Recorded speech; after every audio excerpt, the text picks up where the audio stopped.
Earlier this week, Time Magazine listed Caitlin Clark as the athlete of the year, and which leads to a question of, is Caitlin, when you think about Caitlin Clark, and then you compare it to Emmanuel, you just mentioned a bunch of young athletes in the game today, in the NBA game. Is Caitlin Clark a bigger star than those guys, than the NBA stars who are under 30? So your Lucas, your Shays, your Jason Tatums. Is Caitlin Clark a bigger star than these guys right now? Well, I think to a basketball a purist fan, probably not, but that's a small percentage. To the average person, which on a whole, I'm gonna say yes, because this is my litmus test for pretty much any celebrity. Does my mother and grandmother know them? It's very simple. If they know who they are, then they're pretty famous, and they know who Caitlin Clark is, right? And once again, Caitlin Clark name is not just because of her game. The media did create a nice narrative of that sort of adversarial rival between her and Reese, which is great for ratings, right? And that sort of rival also created a little division of black versus white, right? Even though it's not true, it's just a matter if you could play or not. We know that, but it's good for ratings, so it made people talk about it.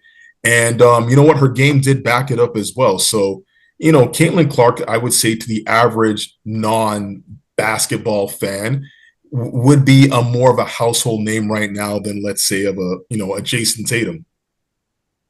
Yes, I agree. And I would say 150% yes, she's a bigger star than any NBA player. The only stars bigger than her is LeBron, obviously, Steph, and KD, probably KD, maybe KD.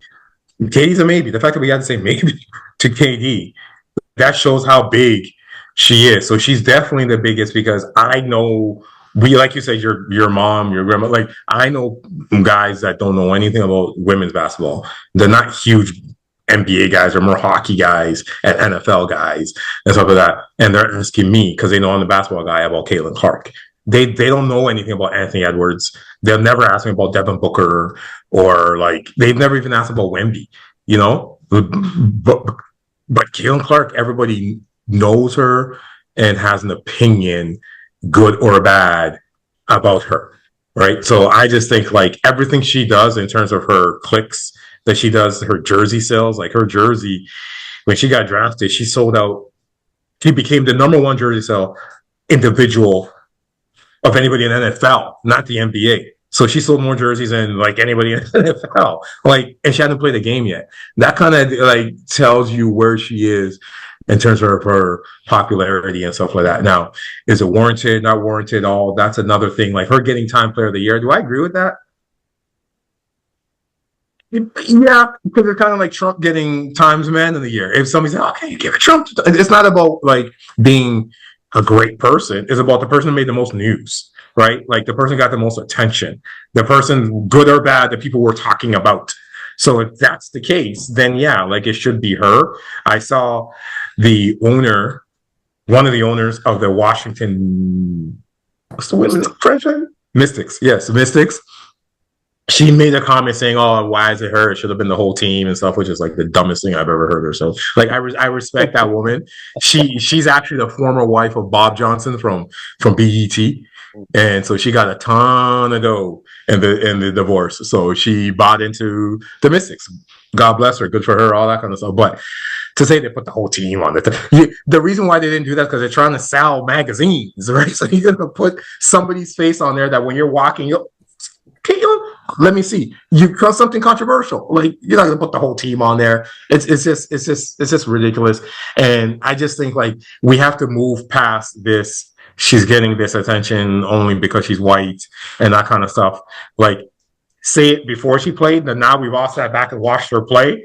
You can't she's good. Like she's legitimately good. Did she get a little bit of privilege as she has acknowledged because she's white?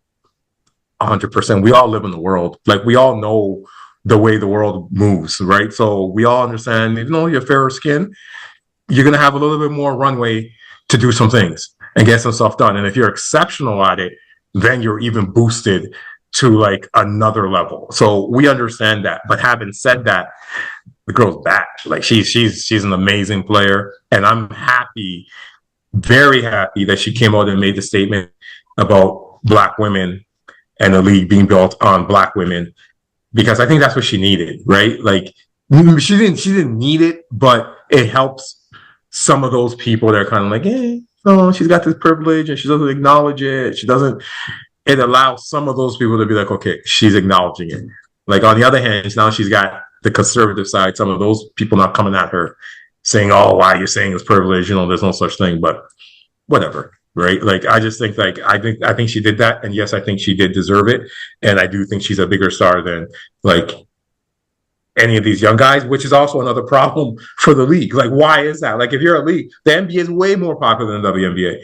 Why is she bigger than any of your young players? Like, what is going on, league? What, like, that should be something that they really got to sit back and say, what do we have to do?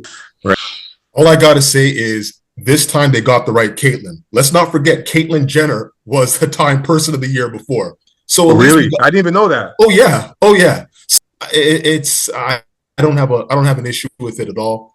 Yeah. As you said, there always could be questions of how someone is marketed and, et cetera. You know, America's always looking for the next great white hope. We do know that. But at the end of the day, are you going to complain when the woman rather, she did produce. She came in as a rookie. She did struggle at first. She found her rhythm and she was, tearing it apart. You know what I mean? As a rookie. And, honestly, Caitlyn, I hate to say this but it is the truth. She is single-handedly saving the WNBA right now. Like she is carrying that torch, on her back right now. And it doesn't mean that aren't other great players. Asia Wilson won 2 out of the last 3 MVP awards, right? But there's also another side. There's a business side. There's a marketing side to it. And it is what it is. If you have a more marketable brand or face or whatever it is, it's going to help push the league, right? Asia Wilson may not be as, marketable as Caitlyn at this point. It is what it is. So I don't have a problem with it. Congrats to her. If you want to get on the cover, hey, do better, play better. What else do you want? Yeah. So I agree. I agree with everything you guys are saying. And I think the best way, Emmanuel, the way you described it in terms of the person who has made the most news, like if you look at it that way, then I think it makes all the sense in the world that why she would have got the cover. Even when you talk about the Caitlyn Jenner example, I mean, that year, a lot of people were blown away by that, right? So if you give that person the cover, I get it. It makes sense, right? So in terms of who is everybody talking about right now? And Caitlin Clark, I mean, like you guys said, when she played, yes, she started slow, but then she started smashing records, right? She was setting all-time records in her rookie season. This was somebody who Diana Taurasi, who just played I think year 22 or year 21, said, yeah, it's not going to be like that when she comes into the league, right? Like, and it was. And it was. Diana Taurasi was right for maybe 2-3 weeks, right? Right. Yeah. She was right for about 2-3 weeks, and after that, Caitlyn took off, and she never looked back. You even watched the All-Star game, and you could see on the court with the best players in the world, you could see what Caitlyn's impact was and how she was playing the game. And then you saw that it made no sense that she was left off Team USA, because it's like, come on, man, all these women are not better than Caitlin Clark. So I get, you want to give her, she needs to earn it or whatever stuff they said or whatever was behind that. Okay, I understand, but no, she deserved to be on that team. Like, come on, what are we talking about? She was clearly one of the best in the world. Another thing about Caitlin Clark too is that, okay, she acknowledged that she has privilege being white, which obviously is true. In America, if you're white, you get a boost. Now, she's talented. That doesn't take away from the talent, right? Like, that's something that we need to be clear on. It's like, just because you're getting a boost because of your whiteness in America doesn't mean that we're saying you're not talented. She's clearly talented. She's clearly amazing. But when you're white in America, you get that added boost, right? Now, it's not only her whiteness, because Sabrina Ionescu is also white, but she doesn't have this Caitlin Clark push. She didn't get no Time magazine cover. Breanna Stewart is also white. She's great. She's a multi-time champion. She's an MVP. She didn't get the Caitlin Clark push. She didn't get these time covers. So it's not just that she's white, right? It's that she's white plus she's an all-time great, and she's doing things that we've never seen before. Shooting from half court like Steph, like, so with her, it's like a perfect kind of combination, a perfect storm of things that is leading to her being this person who everybody knows and is everybody's asking questions about, because it's like and she's also acknowledged herself, like with her comment about paying homage to the black women who built the WNBA. It was great to see, because she's even admitted like her favorite player of all time is Maya Moore, right? Maya Moore is a 4-time champion. Maya Moore, I'm sure there are some people who believe Maya Moore is the GOAT, right? My favorite player of all time, Maya Moore, a WNBA player.